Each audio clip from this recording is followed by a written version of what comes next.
दोस्ती का संबंध बनाना थोड़ा कठिन परंतु फायदेमंद होता है। जब हम दोस्त बनाने की प्रक्रिया में होते हैं तब उन्हें खोने का एक जोखिम भी साथ आता है।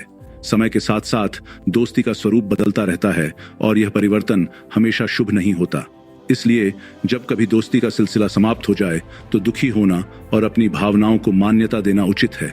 एक घनिष्ठ मित्रता का अंत होना अकस्मात और वास्तविक नुकसान के समान अनुभव विक्टर सैंडल के अनुसार दोस्ती के अंत में हम जो दुख महसूस करते हैं वह किसी भी महत्वपूर्ण रिश्ते के अंत में होने वाले दुख के समान ही होता है।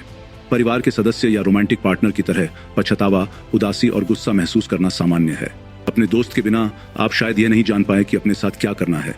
इसलिए आपको नुकसान का शोक मनाने और अपनी भावनाओं को स्वीकार करने के लिए समय निकालना चाहिए। जब आप अपनी भावनाओं का सामना करते हैं और उन्हें कैसे सुलझाएं ये जानने की कोशिश करते हैं तो एक महत्वपूर्ण बात याद रखें कि नाराजगी को छोड़ना आपकी मदद करेगा। किसी के जाने या धोखा देने पर गुस्सा आना स्वाभाविक है। ये एक सामान्य प्रतिक्रिया है। चाहे दोस्ती अचानक समाप्त हो जाए या किसी घटना की वजह से, गुस्से के साथ आप अन्य भावनाओं को भी महसूस कर सकते हैं। इसे अपने निर्णयों को प्रभावित न होने दें। दूसरे दोस्तों से इस विषय पर चर्चा या ऐसे काम करने से बचें जो आपके पूर्व मित्र को चोट पहुंचा सकते हैं। ऐसी प्रतिक्रिया में पड़ना आपको और अधिक दुखी कर सकता है। दोस्ती टूटने पर खुद पर गुस्सा होना भी सीख सकते हैं। मनोवैज्ञानिक अमांडा एन ग्रेगरी के अनुसार नाराजगी वह भावनात्मक प्रतिक्रिया है जो गलत, अपमानजनक या चोटिल होने की स्थिति में होती है। अगर आप दोस्त से उखड़े हैं तो इसका अर्थ है कुछ पर ध्यान देना होगा। दोस्ती खत्म होने पर वह गुस्सा बेमानी हो जाता है। अब कुछ सुधारने को नहीं, आप आराम से सांस लें और भावनाओं पर काम करें। इस ऊर्जा को जीवन के अन्य पहलुओं में या शोक में लगाएं। तीसरा, यह विचार और शिक्षा का क्षण है। हमारे जीवन में घटनाएं होती हैं जो हमें बहुत कुछ सिखाती हैं यदि हम इसे स्वीकार करें। दोस्ती का अंत ज्ञान का स्रोत हो सकता है। मनोवैज्ञानिक पियरे वर्मेश के मुताबिक आत्मनिरीक्षण हमें अधिक तटस्थता से चीजों को देखने की इजाजत देता है।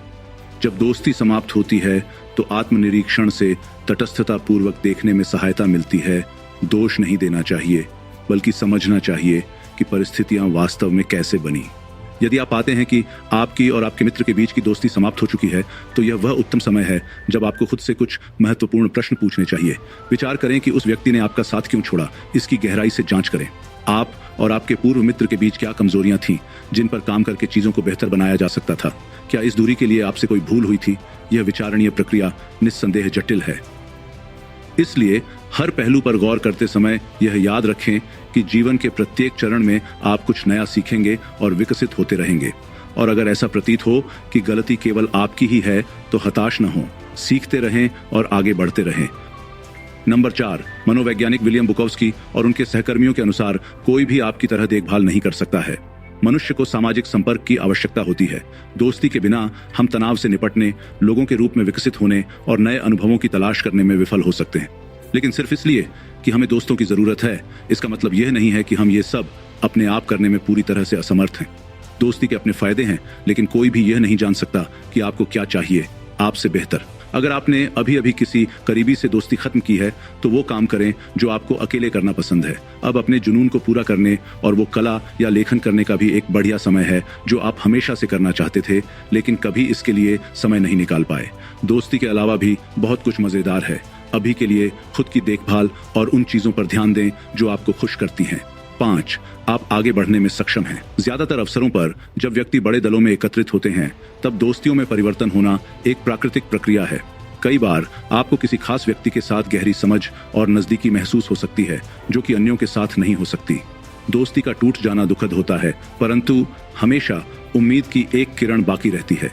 जैसा कि जेमी वैक्समैन ने उल्लेख किया है, दोस्ती के समाप्त होने के बाद आगे बढ़ने के लिए समापन विचारों और भावनाओं का आप सामना कर रहे हैं और जिस गुस्से को आपने शांत किया है उन पर विचार करते हुए आप उन्हें एक अंतिम संदेश भेजने या मिलने की सोच सकते हैं। उन्हें अपने हृदय की गहराई से बातें बताएं और एक मित्र के रूप में जो सीखा है उसे साझा करें। इसे अति नाटकीय या आक्रामक बनाने की कोई आवश्यकता नहीं है। शांतिपूर्वक इसका समापन करें, शुभकामनाएं दें और आगे बढ़ें। याद रखें कि कोई भी व्यक्ति बदला नहीं जा सकता और इसमें आप भी शामिल हैं। आपके लिए बहुत से लोग हैं जिनसे आप अभी तक नहीं मिले होंगे। अगर आप हमारे दोस्त बनना चाहते हैं तो सब्सक्राइब पर क्लिक करें। शुभकामनाएं।